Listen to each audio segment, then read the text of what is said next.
सज्जन हो, रामायणाचा अभ्यास असो किंवा भगवंतांच्या कोणत्याही लीलाचरित्राचा अभ्यास असो, त्यात वर्णन केलेल्या घटनांमधला गर्भित भावार्थ आणि तदनुषंगिक बोध समजून घेतला नाही तर अशा कथा म्हणजे निव्वळ मनोरंजनासाठी सांगितलेल्या गोष्टींप्रमाणे ठरतील.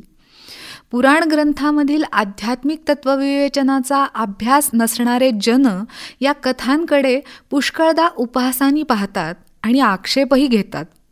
पण जिथं व्यवहारातलं किंवा भौतिक जगातला एखादा विषय किंवा कलाकौशल्य शिकण्यासाठी ज्याप्रमाणे त्यात पारंगत असलेल्या गुरूच्या पायाशी बसून त्यांनी सांगितल्याप्रमाणे पुन्हा पुन्हा तो विषय अध्ययन करणं आवश्यक आहे, तरच ती विद्या किंवा कला हस्तगत होते, तसंच अध्यात्मशास्त्रातलं गूढ समजण्यासाठी सुद्धा स्वतःची अशी साधना, उपासना, नामस्मरणाचा अभ्यास आणि सर्वात महत्त्वाची गुरुकृपा असावी लागते, यात शंका नाही.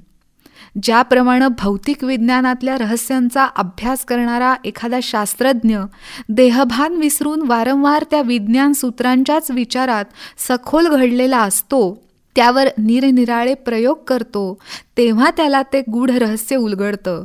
तद्वत अध्यात्मशास्त्राचंही आहे. भगवत प्राप्तीसाठी सर्वप्रथम सद्गुरूला सर्वस्वी शरण जाणं अपरिहार्य आहे.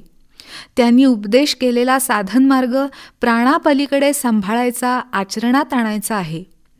गोस्वामीजींनी सतीजींच्या पूर्वजन्माविषयी कथन करताना पार्वती स्वरूपात भगवत प्राप्तीसाठी, शिवप्राप्तीसाठी केलेल्या तपाचं वर्णन केलेलं आहे. देवी पार्वतींना त्यावेळी देवर्षी नारदांनी गुरुरूपात जे जे मार्गदर्शन केलं त्याप्रमाणे गुरुवचनांवर आढळ श्रद्धा ठेवून देवी आपल्या ध्येयापासून जराही ढळल्या नाहीत.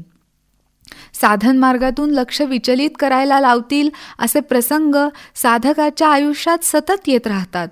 पण तिथंच सावध राहून सद्गुरू वचनांवर निष्ठा ठेवून त्यांचं सतत स्मरण ठेवून चिकाटीने मार्गक्रमणा करावी लागते. गोस्वामीजींनी पार्वती मातेच्या साधन काळातील धैर्यपूर्वक केलेल्या तपाचं वर्णन करताना चौपाई लिहिली. नारद वचन नमय परिहरहू, बसऊ भवनऊ, उजरहू नहीं डरहू. गुरु के वचन प्रतीति न जेही, सपने हूँ सुगम न सुख सिद्धी तेही. देवी पार्वतींना महादेवांच्या तपस्येपासून परावृत्त करण्यासाठी कसोटीचे क्षण नियतीने आयोजित केले होतेच, परंतु देवी म्हणतात की मी नारदजींच्या अर्थात माझ्या सद्गुरूंच्या उपदेशाला, वचनाला सोडू शकत नाही. मग माझं घर वसो अथवा उजडो याची मला पर्वा नाही. ज्यांचा गुरुवचनांवर विश्वास नाही त्याला सुख आणि सिद्धी स्वप्नात सुद्धा सुगम होणार नाहीत. साक्षात शिव जरी मला ही साधना त्याग म्हणाले तरी मी माझ्या सद्गुरुवचनांचा त्याग करणार नाही. या अनुषंगाने कबीरदासजी महाराजांनी रचलेला दोहा इथं स्मरण होतो. ते म्हणतात, गुरु गोविंद दोऊ खडे काके लागू पाय, बलिहारी हो गुरु आपकी जिनो गोविंद दियो बताय.